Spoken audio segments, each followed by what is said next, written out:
नमस्ते दोस्तों, आज की इस वीडियो में हम एक बहुत ही महत्वपूर्ण और रोचक विषय पर बात करेंगे।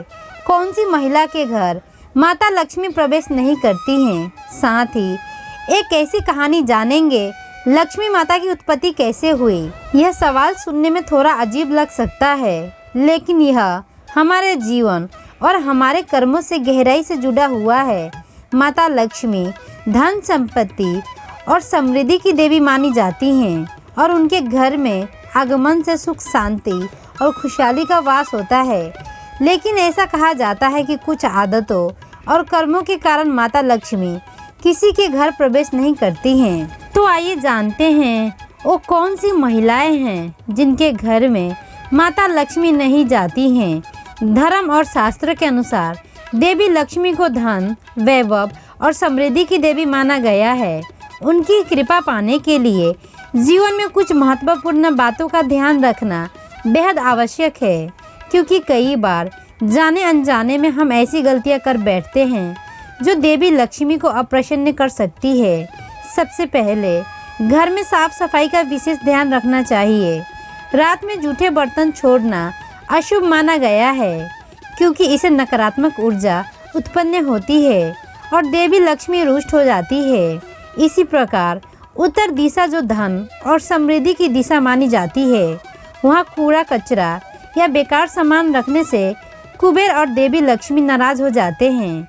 इस दिशा को हमेशा साफ सुथरा और व्यवस्थित रखना चाहिए ताकि सकारात्मक ऊर्जा बनी रहे। रसोई को पवित्र और साफ रखना भी अत्यंत महत्वपूर्ण है।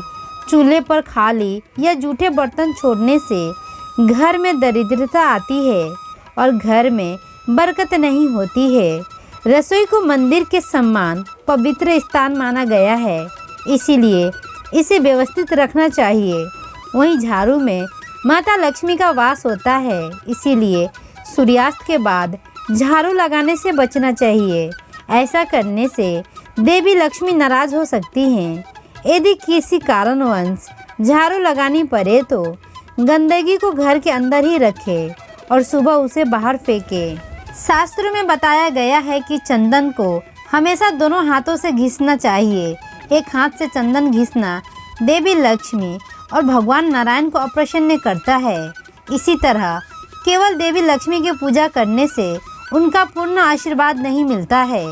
लक्ष्मी जी के साथ भगवान विष्णु की पूजा करना अनिवार्य है, क्योंकि उन्हें लक्ष्मी नारायण के रूप में पूजने से ही धन और सुख शांति प्राप्त होती है। तो दोस्तों, हमारे जीवन शैली में अनुशासन का पालन भी आवश्यक है। सूर्योदय और सूर्यास्त के समय सोना अत्यंत अशुभ माना गया है। यह समय पूजा और ध्यान के लिए उपयुक्त है। आलस्य से भरा जीवन देवी लक्ष्मी को अप्रसन्न कर सकती है। इसके अलावा घर की महिलाओं और बुजुर्गों का सम्मान करना भी बेहद ज़रूरी है। महिलाओं का अनादर करने से देवी लक्ष्मी घर छोड़ देती हैं। इसी प्रकार गरीबों और ज़रूरतमंद लोगों का अपमान भी अशुभ होता है। इन सभी बातों का पालन करने से देवी लक्ष्मी की कृपा बनी रहती है और घर में सुख समृद्धि का वास होता है। इसलिए हमें इन गलतियों से बचना चाहिए और अपने जीवन को शुद्ध और व्यवस्थित बनाना चाहिए। तो दोस्तों, आइए जानते हैं देवी लक्ष्मी का जन्म कैसे हुआ और उनका संबंध धन और समृद्धि के साथ स्थापित कैसे हुआ। आइए इस कथा को विस्तार से जानते हैं। प्राचीन काल में देवता और दानव के बीच लगातार संघर्ष हो रहा था।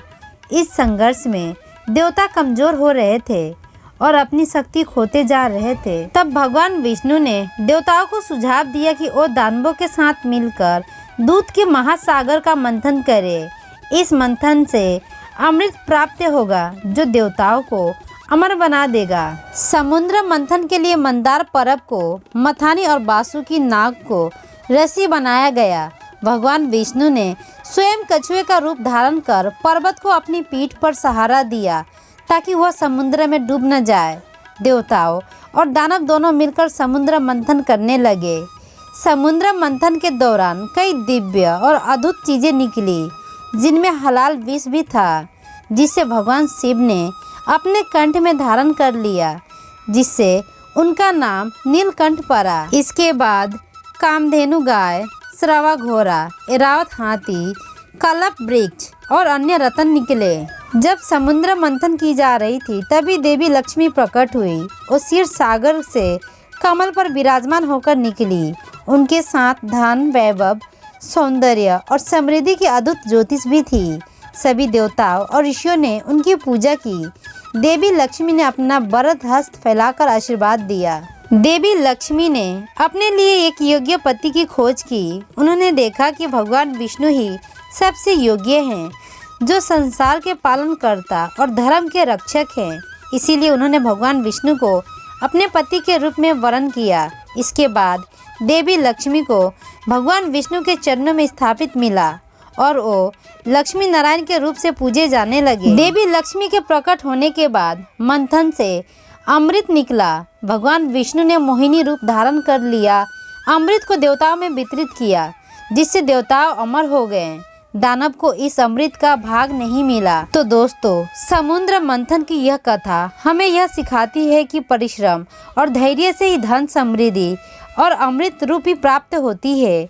देवी लक्ष्मी का प्रकट यह दर्शाता है कि वो निवास करती हैं जहाँ मेहनत, सहयोग और सच्चाई का वास हो।